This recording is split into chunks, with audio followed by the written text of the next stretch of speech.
G'day you mob, how's it going? Welcome to this episode of Pete's 2 Cents. So apologies because on Instagram about a week ago I said I was going to do a Q&A for the weekend's podcast episode, but I ended up sort of getting swamped with kids and just being exhausted and didn't get around to doing it in the evening. So I wanted to apologize for any of you guys on Instagram who sent me your questions who were left sort of holding the bag, right? You guys were left waiting and anyway, now I'm delivering. So I've had a bit of a look at some of these questions. We've definitely got some interesting ones. So let's just get into it and I'll do as many as I can. Okay, let's start with this one. This one comes from Omar. What is the best way to get an Aussie accent? I think we cover this pretty much every second week in these questions, but I love answering it, so I'm going to answer it again. I would say the best way, so there's going to be a lot of different ways of doing this. There's not a single way to skin a cat, you know, that expression, right? There's many different ways of doing something. But what would I suggest? Okay, firstly, it would be becoming as familiar as possible with the Australian accent in terms of your listening skills, right? So obviously you want to be familiar with what it sounds like. So you want to be listening to a lot of content that includes, obviously, Australian accents. As a result of doing that, you will find an Australian accent or accents that you kind of like, that you want to sound more like, and you'll probably find people that you want to model your accent on. And so I would then suggest finding, you know, at least one person, maybe two, female, male, you know, someone that's similar to you, that speaks with an Australian accent, on who you can model your own pronunciation. Then I would be doing a lot of listening and repeat exercises, right? Shadowing exercises, whether it's with that person specifically, you know, say if it's an actor that you're wanting to model yourself on and they're in a TV show or a movie, you can watch that movie and then pause and rewind certain sections where they're saying certain phrases in English that you want to be able to use to practice your pronunciation. And then you can obviously hear them saying whatever the phrase is and then repeat it out loud after them and try and copy that as much as possible. Beyond that, I would suggest getting my Australian pronunciation course. You can get this at aussieenglish.com.au/APC100. If you go to that URL ending in 100, you'll save 33% or $100 when you sign up to the course. The reason I suggest this, obviously, it's my course and it helps me keep doing what I'm doing when you sign up for that, but also I believe in it and I know that it's helped thousands of people sound more Australian when speaking English. It's set up with 3 different sections. The first section teaches you the IPA, the International Phonetic Alphabet, so that you can use those symbols to work on your pronunciation, whether it's looking up a word in a dictionary and seeing the IPA symbols and being able to work out the pronunciation or the emphasis, the stress, everything like that. Or it's being able to use the material that I have with the transcription with the IPA to be able to obviously check and improve your pronunciation too. Section 2 of the course teaches you all the different vowel sounds and consonant sounds in Australian English. So there's about 42 or so different sounds that you need to master. And every single one of these sounds in this section has a tutorial video describing how to make the sound. You can see my mouth, how it's moving. I describe what my tongue and my teeth and everything like that is doing when I'm trying to make this sound. Then there are video exercises that you can do, so you can repeat these on a regular basis to be able to master those sounds. And yeah, we go through all the different vowels and all the different consonants in Australian English. And then in the third section, I have advanced lessons. I think there's 25 of these different lessons where I go through things like assimilation, right? Where sounds merge together and change. We also talk about linking and really the advanced side of pronunciation, how spoken English changes sounds, everything like that. So go check out the course. Remember, it's at aussieenglish.com.au/APC100. And yeah, how would I use the course? So I would obviously learn the IPA so that you can use that. Then in the second section, if you're already at a pretty advanced level in English, you probably don't need to practice every single sound. but I would work out which sounds you're having trouble with, which ones that you say or produce on a regular basis that aren't the way that Australians do it, right? A good example might be the O vowel sound. You know, that's really, really typical for Australians, that sound. It is unique to the Australian accent, the way that we say O, O, O. And so if you can nail that, it puts you very, very close to sounding like an Aussie. So I would work out which sounds, whether vowel sounds or consonant sounds, I have trouble with. You know, you're having trouble with the TH sound, or if you're, say, from Iran, you might have trouble with the W and the V sound, right? The W and the V. So work out which are the sounds that you're having the most trouble with, and then focus on those as opposed to just learning every single sound. And then I would set up a routine of practicing those sounds, probably, you know, a handful of them every single day, 5 minutes each. Do it for a month, do it for 2 months, do it for 3 months, and then see how you go. It doesn't have to be for very long every single day. You know, if you're doing half an hour practice every single day, the time's going to add up. And really what you want is to be practicing frequently, but short periods of sort of intense practice, if that makes sense. It's better to do 10 minutes every single day instead of an hour 1 day a week. So yeah, I'd be doing that. And then I would go through and familiarize myself with section 3 and the different aspects of advanced spoken English, and see again if I do any of those already, if there are any of those lessons that I point out to you that you're like, oh, that's new, I didn't know that. Then I would be practicing those as well. And then after that, it's just a lot of practice. It's just listening and repeating to your model, you know, the person you're trying to model your accent on. And then also getting feedback from native speakers. You know, unfortunately, when trying to work on your accent, you need a native speaker, right? If you're trying to master a specific accent to sound as close to that as possible, it's probably controversial, but I would say get, you know, a native speaker, because their ear is obviously just perfectly in tune with that accent, with the pronunciation. And obviously you want them to have your desired accent, and then ask for them to give you feedback on your pronunciation of the sounds that you're working on. So again, if you're working on the W and the V sound and differentiating those, ask them, am I doing this correctly when I say these words? How does my O vowel sound? Is this how you would say it? Can you give me some examples of how you would say it? And, you know, just having someone who is effectively an expert point out the things that you're getting wrong still, and giving you feedback on what you need to then go away, get into my course, and then work on. That's going to be key. And you just rinse and repeat. You just keep doing that until you get to the point where you're happy with your accent, right? And everyone has different goals. So you may just want to sound a little bit Australian, in which case I would say, you know, just try and get some of those key sounds, the O vowel sound. If you can nail that and you use it, instantly it stands out to me like this person's learning Australian English.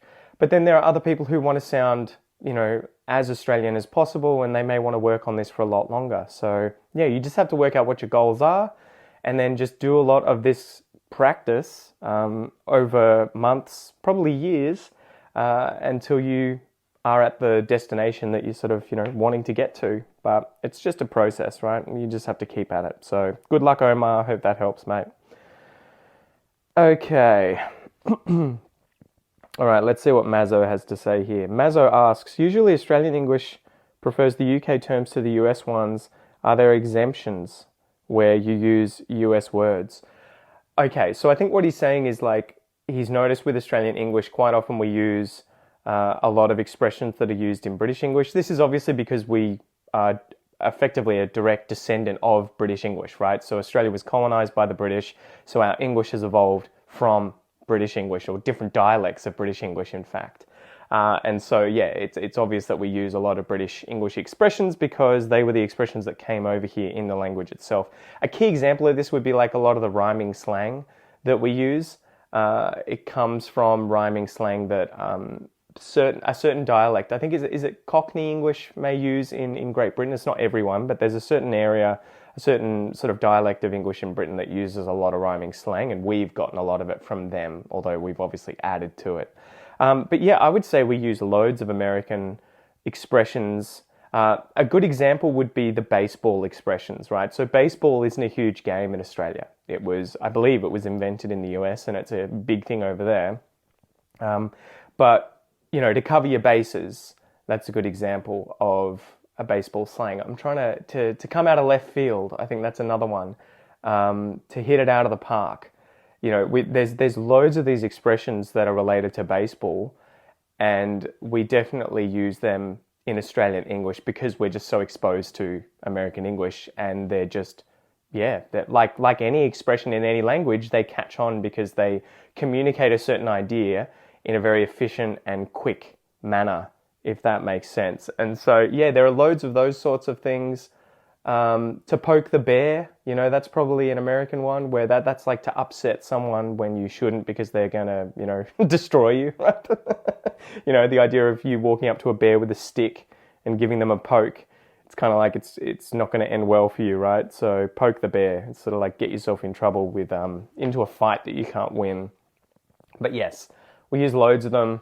I think vocab-wise, for certain vegetables and meat and all that sort of stuff, it's probably more closely connected to British English. But when it comes to things like modern expressions, even swearing, I think we probably get a lot of that sort of more cultural stuff from the American TV shows, movies, music, all that sort of stuff, because it's just the majority of the media that's out there for anyone to consume, really, So yes, don't be surprised if you see both.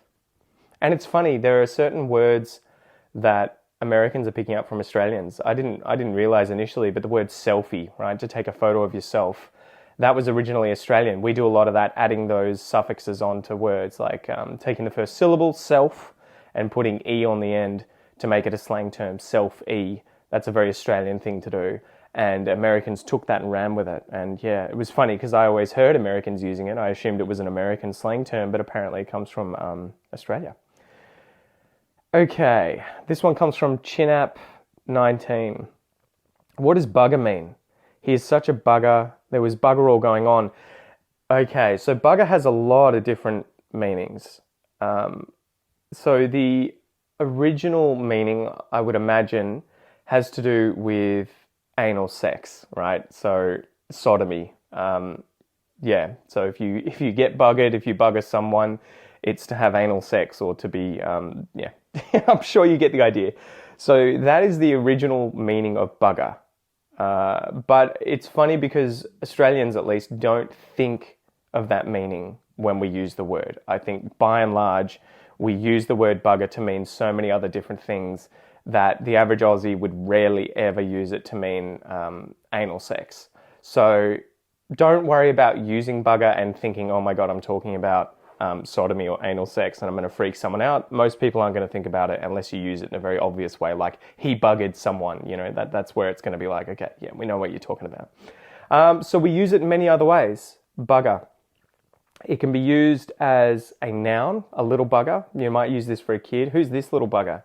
And it's kind of like an informal way of talking about someone in a kind of endearing way, like, oh, look at the little buggers outside playing in the yard. You wouldn't use that to kind of offend anyone. You just use it as like it's almost like an annoying thing. Who's this little bugger? It's like an annoying person, an annoying child, but you can use it endearingly. So, like, let's just let the buggers go outside and play in the yard. So you'll hear that used informally in Australian English, probably mostly by men in that sense. We can use it as a synonym for like fuck, right? So you can tell someone to bugger off, and it's kind of a more polite way of swearing. So instead of saying the F-bomb, the F word, fuck, if you use bugger, it's a more acceptable way of doing that. It's not as offensive. So bugger off, mate. Oh, bugger if I know. That's a good example of fucked if I know, buggered if I know. To bugger someone, I guess, do we use bugger someone to mean like to annoy them? He's been buggering me all day. Probably not. No, I'm trying to think what else.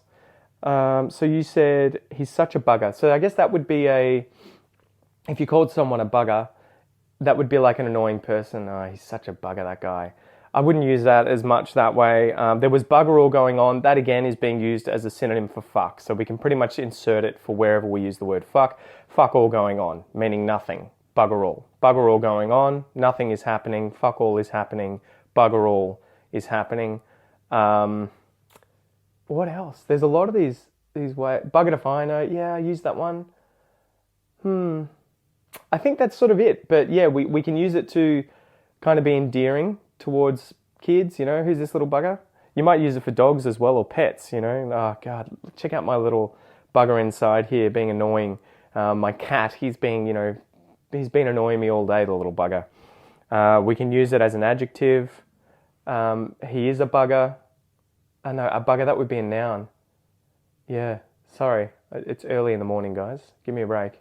And we can use it in the place of fuck as a verb, I guess, you know, bugger off, bugger if I know. So yeah, it can be used in a lot of different ways. It's not the most offensive way of talking, so don't worry about offending people. I probably wouldn't use this at work unless I was sort of comfortable in the situation and I knew no one was going to get offended. But I would typically use this informally with friends if I'm really trying to, you know, just not be too offensive by using the F-bomb. Okay, this one comes from Jabsy. G'day, mate. Which car would you choose for camping between a Hilux, a Ranger, and a Navara? So I guess that's a Toyota Hilux. Is it a Ford Ranger and a Nissan Navara?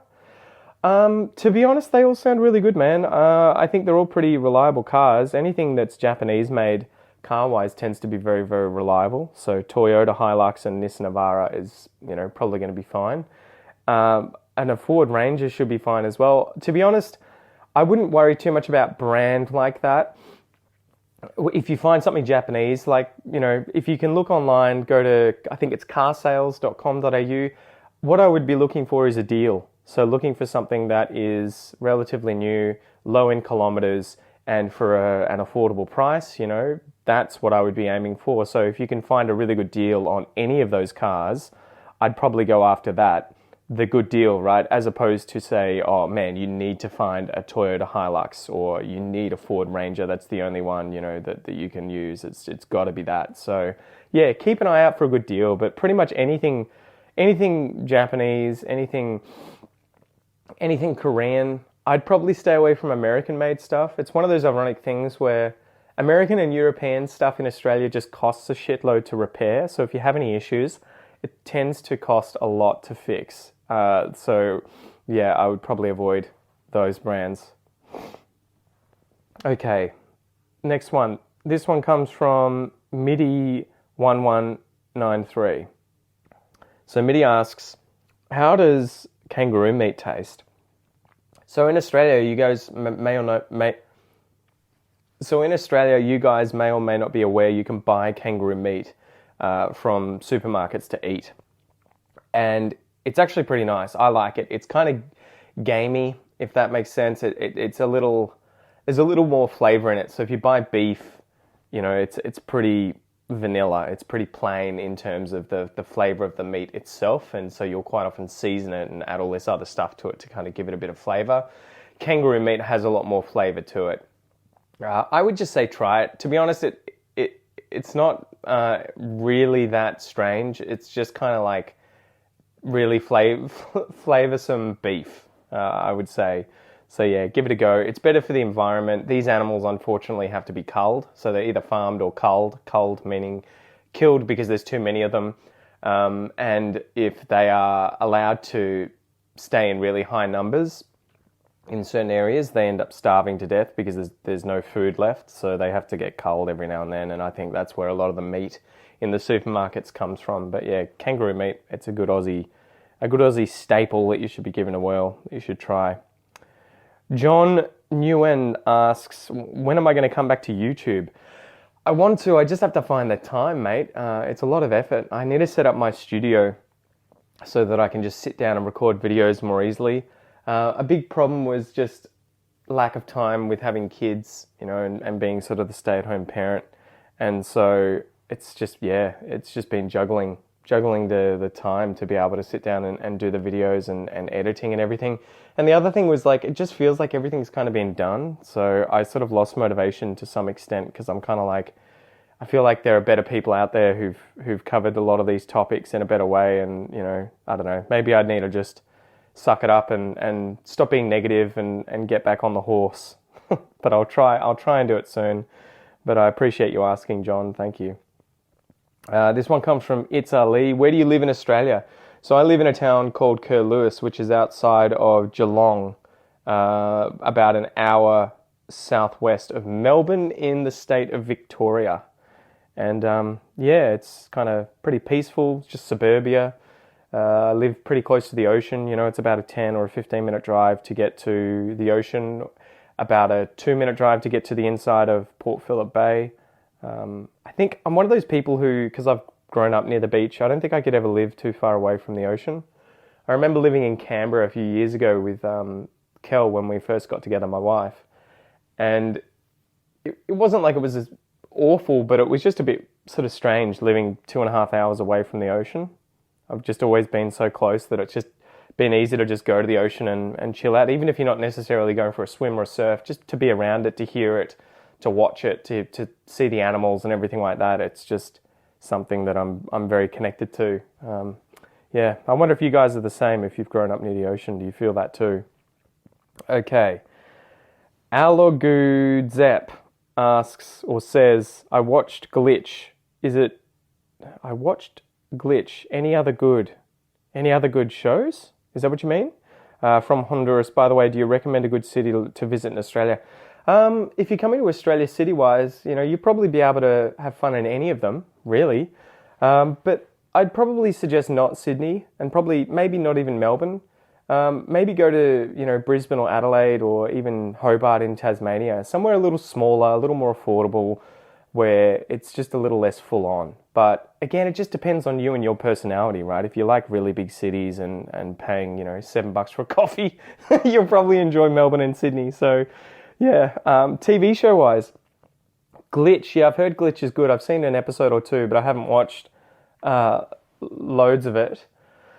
At the moment, I'm watching Shogun, which is obviously not Australian, it's Japanese, Shogun, and The Walking Dead, The Ones Who Live. Is it The Ones Who Live or Lived? I just watched that, which was the kind of finale, the ending to the main character, Rick. So I've been enjoying those. They're obviously not Australian.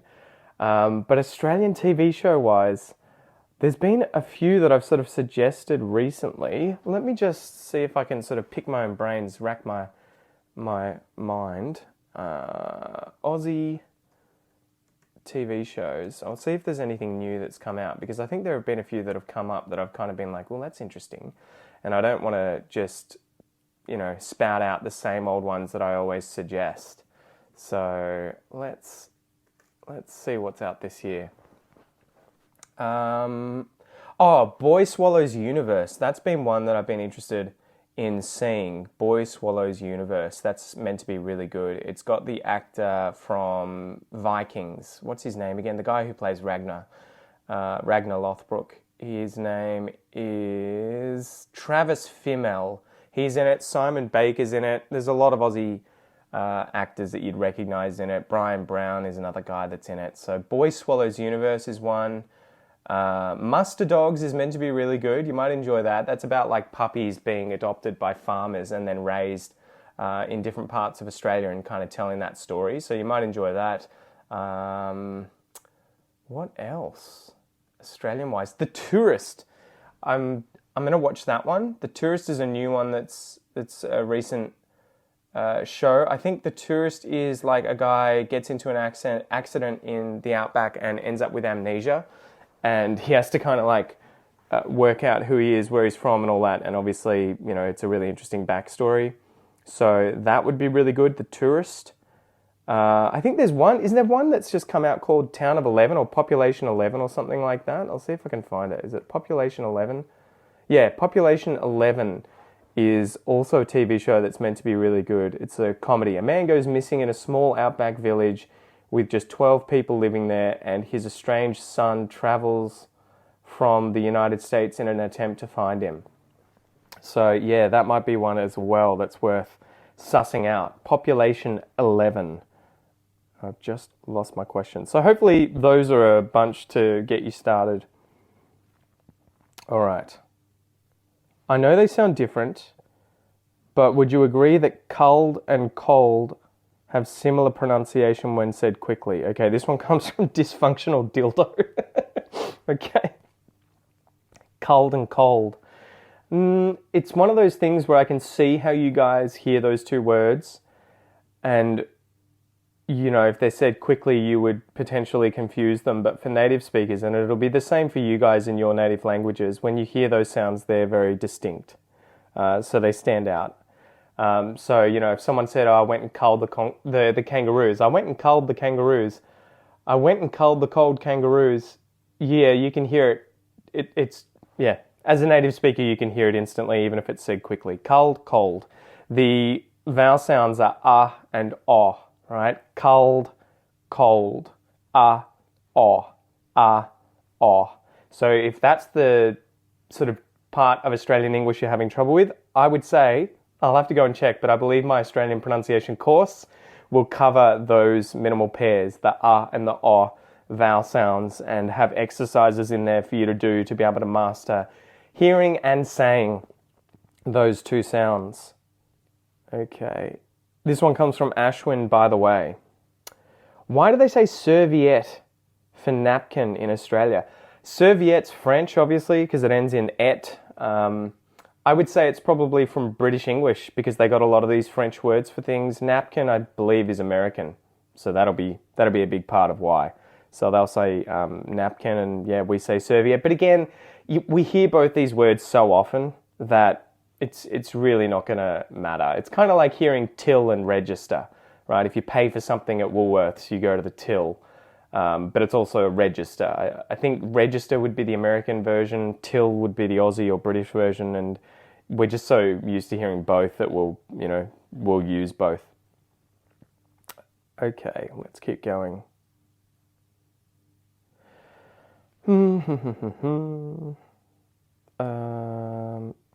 This one comes from Dr. Cigar. Talk about yourself more and also about your hometown in Australia. I want to know more. Okay. It's sort of, you put me on the spot. I don't know what to talk about. I wish you'd ask me a question about myself. Hometown-wise, so I was born in Ferntree Gully, which is in the northeast of Melbourne. So it's near the Dandenong Ranges. Really, really beautiful forested area. Some of the tallest trees in the world are from that part of Australia. And it was really nice. Growing up there, we lived in the forest. We had a nice little sort of house. My parents extended it when we were young so that we had a little more room. I just always remember nature being around, possums being in the roof. Cats going outside and bringing back rats, lizards, chasing skinks, little lizards in the garden, being bitten by ants. The smell, I remember the smell of these forests. If you've been to any of these sorts of wet forests in Australia, you'll know the smell from all the rotting, decaying leaf material on the ground, right? It's a really beautiful smell. You sort of appreciate it. And that is one of those things that will always stick with me. But when I was about 9 years old, my parents got jobs at Deakin University in Geelong. And so we moved down here to the Surf Coast, to the Bellarine Peninsula, and we moved to Ocean Grove. And I grew up there and, spent the rest of my life there growing up until I went to university in Melbourne and moved there for about 12 years. Then moved to Canberra with my now wife, and then we moved back to the Bellarine Peninsula and were renting in Ocean Grove for a little while, and then moved to Curlewis, which is only about 10 minutes away. But yeah, it was sort of important to be close to parents and family when we were having kids, so that we had that whole kind of unit. My kids can spend a lot of time with their grandparents and their cousins and their uncle and aunties and that sort of stuff. But Ocean Grove, I loved growing up in Ocean Grove. This was where we sort of, moved to the beach, and you could hear the beach from my bedroom. I had a little bedroom. We lived on a hill. My parents still live there. And my bedroom sort of overlooked the house, and I could see the ocean from my room. And I remember when we had really big storms come through, or there was a lot of swell, you could often hear the waves at night crashing on the shore. And that was something that I love. And I definitely miss, and I hope to live a little closer to the ocean at some point. It's pretty much within 5 minutes walking distance, I think, so that you can hear the ocean. But yeah, it was good. I had a lot of friends in Ocean Grove, and it was interesting that the town kind of changed over the years. Like you go back now, and it's very gentrified. There's a lot of rich people there. It's become very expensive to live there now. You know, we can't afford to buy a house. A good house there would be over $1 million, probably $1.5 million. And there are houses there that are up to $8 million near the beach. You know, it's some insane houses. And yeah, it's kind of the vibe of it has kind of changed because anytime you go there, it's just lots of expensive cars and, fancy restaurants and big blocky houses that are just kind of really offensive and in your face with their size. So there's a bit of the nostalgia for me when I go back is kind of the way that it used to feel with a lot of little holiday houses and shacks and, middle class people, even lower class people living there and it being a little more wholesome, fewer people. But now it has a bit of a different feel to it whenever I go to Ocean Grove and, to the main shops and everything. It's a little more, I don't know, what would you say? It's kind of like a little more city-ish. It's kind of more modern and just, more expensive and polished and a little less rough. And I kind of miss the roughness of it. Like there was a Video Easy sort of store on the corner of the main street there, the Terrace. When I was growing up, we used to always go there and borrow videos, right? This was back when there were VHS videos, so it would have been the late 90s, early 2000s. And I remember that was something fun we used to always do. We would always go in there and get some videos, some movies on the weekends, take them home, watch them for a few days. And that process of going to the video store, seeing the same people who own the store, running the store, knowing them by name, interacting with them, asking for suggestions, that sort of experience that you would have at all the different kind of shops in these sorts of towns, it's kind of gone a little bit, I feel, these days. You don't really have the same kind of relationships with shops as you used to. Maybe it's more, you just have to put in the effort, but I think it's just because, there's just so much around now and you move around a lot and you don't necessarily frequent the same places to the same degree that, it's changed. But Ocean Grove was beautiful. Definitely recommend going and checking it out. All right. Okay, this one comes from Anna and Dedo the book. Will I be happy as a vegan in Australia? How do Australians think about it? Okay, so vegans, happy as being a vegan in Australia, I think it'll be fine. There's loads of vegans around. How do we think about it? I don't know. It's one of those things you don't really think about unless people are shoving it in your face, right? It's kind of like religion. It's your own thing. If you want to be a vegan, there's no one really gives a shit. Like, you just do you, mate.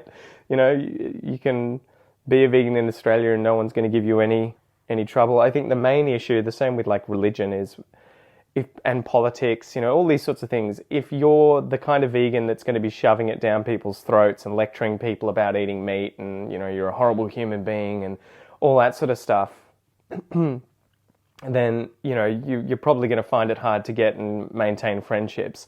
The same with if you were very religious and you were, forcing that down people's throats or, really political and shoving that into people's throats as well.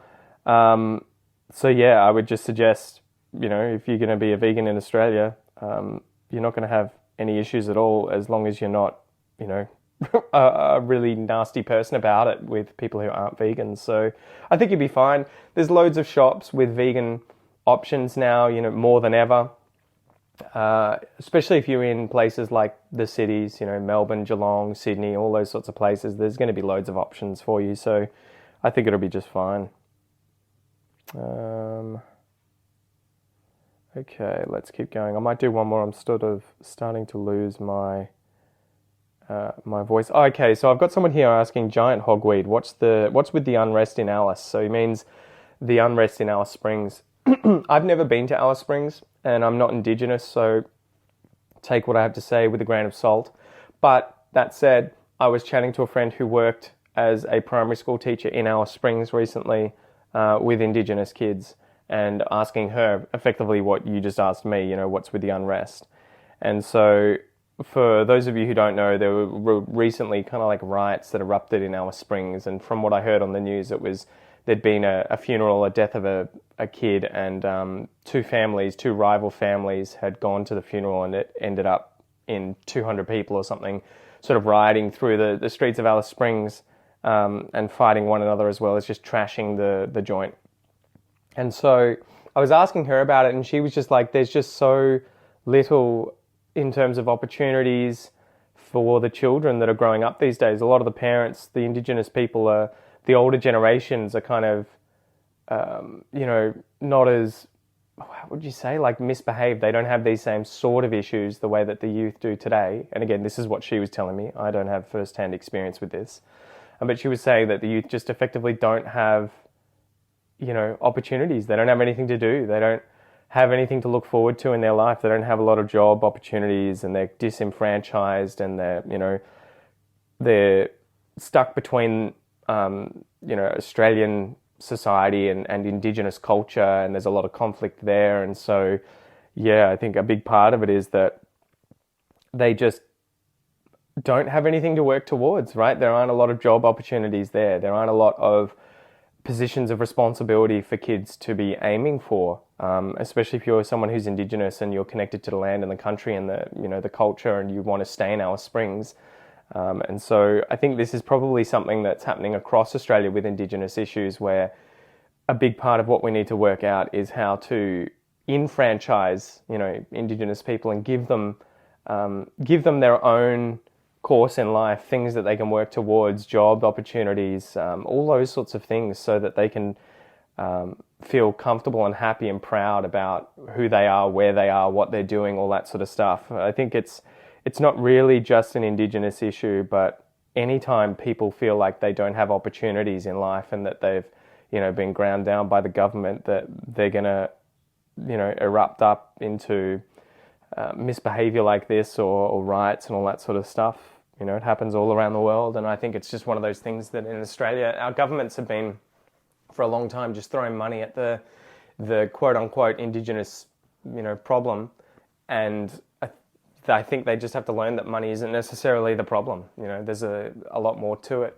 It's cultural, generational trauma that hasn't really been addressed, and lack of opportunities in the locations that they live in, and throwing money at that doesn't necessarily change anything. So yeah, it's sort of unfortunate, but hopefully people work it out, and change is coming. But yeah, that's about the extent of what I know. So anyway, been rabbiting on a bit, guys. 40 minutes. Hopefully you've enjoyed this episode. Thank you for joining me. And yeah, quite a few of you asked about YouTube, so I'll try and get back on there in the future. Send me some more messages, guys, if you have suggestions with things you'd like to see me doing on YouTube.